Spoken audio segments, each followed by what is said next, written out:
শাবি Alonso সিজনের শুরু থেকে বলছিল সে একটা টিম বিল্ড করতেছে আর সেই টিমটা খেলবে টিম ওরিয়েন্টেড একটা প্রসেসে। সেটার কি একটা ঝলক আজকে আমরা দেখে ফেললাম।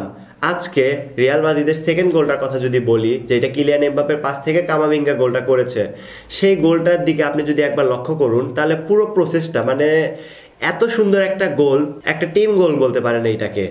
এত সুন্দর একটা গোল যেটা আমি লাস্ট কয়েক সিজনের মধ্যে রিয়াল মাদ্রিদের মধ্যে দেখি নাই, লাস্ট কয়েক সিজনে, দুইটা সিজনে অ্যাটলিস্ট দেখি নাই।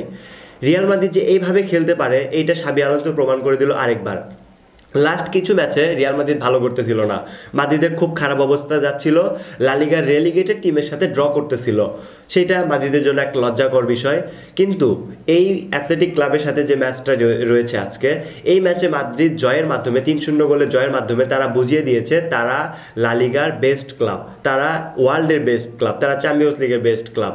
এই ম্যাচটার মাধ্যমে মাদ্রিদ অনেক কিছু বুঝিয়ে দিয়েছে আজকের ম্যাচটার দিকে যদি শুরুর দিকে লক্ষ্য করেন তাহলে দেখতে পাবেন ম্যাচের শুরুর দিক থেকে মাদ্রিদ বেশ ভালোই বল চাপাচ্ছিল। ম্যাচের ৬ মিনিটে কিলিয়ান এমবাপ্পে ট্রেন্ট আলেকজান্ডার আর্নল্ডের পাস থেকে একটা গোল করে ফেলে, মূলত সেই গোলটা দিয়েই খেলাটা শুরু হয়েছে। তারপর থেকে দুই দল ভালোই বল সুযোগ তৈরি করতেছিল, বল পজিশনে ছিল, কিন্তু কেউই কাজে লাগাতে পারছিল না। এর মধ্যে অ্যাথলেটিক ক্লাব বেশ কয়েকটি সুযোগ তৈরি করেছিল যেগুলো থিবো কর্তোয়া তার ট্যালেন্টের মাধ্যমে দুই হাত দিয়ে সেভ করে নেয়।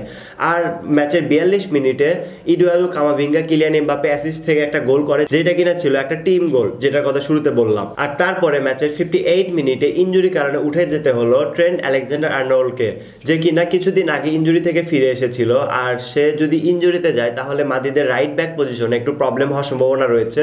দানি কারভাহালও একটু নড়বড়ে অবস্থায় রয়েছে। আর ট্রেন্টকে সাবস্টিটিউট করার একটু পরে ম্যাচের 58 মিনিটে কিলিয়ান এমবাপ্পে আরেকটি গোল করে ফেলে, যেটা কিনা ছিল অসাধারণ একটা গোল।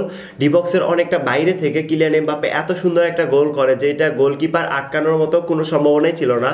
আর সেই গোলটা দেখে আমি পার্সোনালি ইমপ্রেস হয়েছি, আর এত সুন্দর লেগেছে গোল দুইটা, মানে সেকেন্ড গোল অ্যান্ড থার্ড গোল, এই দুইটা গোল আমার কাছে অনেক বেশি ভালো লেগেছে আজকে রিয়াল মাদ্রিদের সেকেন্ড গোলটার পরে কিলিয়ান এমবাপ্পে অ্যান্ড কামাভিঙ্গা যে সেলিব্রেশনটা দিছে অপোনেন্টের ঘরের মাঠে গিয়ে, এই সেলিব্রেশনটা মানে অনেক সুন্দর একটা সেলিব্রেশন।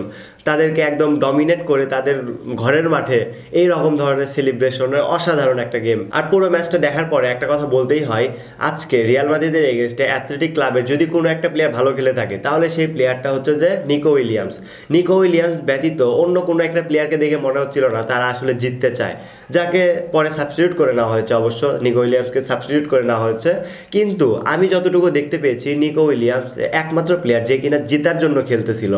আর অন্য একটা প্লেয়ারের মধ্যে এরকম এক্সাইটমেন্ট দেখতেছিলাম না যে তারা মাদ্রিদের সাথে খেলতেছে, কি নড়বড়ে অবস্থায় রয়েছে তারা, তাদের মধ্যে জেতার মতো কোনো আগ্রহই নাই। আর রিয়াল মাদ্রিদ আজকে যে স্টাইলে গেম প্লে করেছে, এই স্টাইলে যদি রিয়াল মাদ্রিদ খেলতে পারে, no tension about any football team, about any football club. So guys, আশা করি ভালো থাকবেন, সুস্থ থাকবেন, আল্লাহ হাফেজ।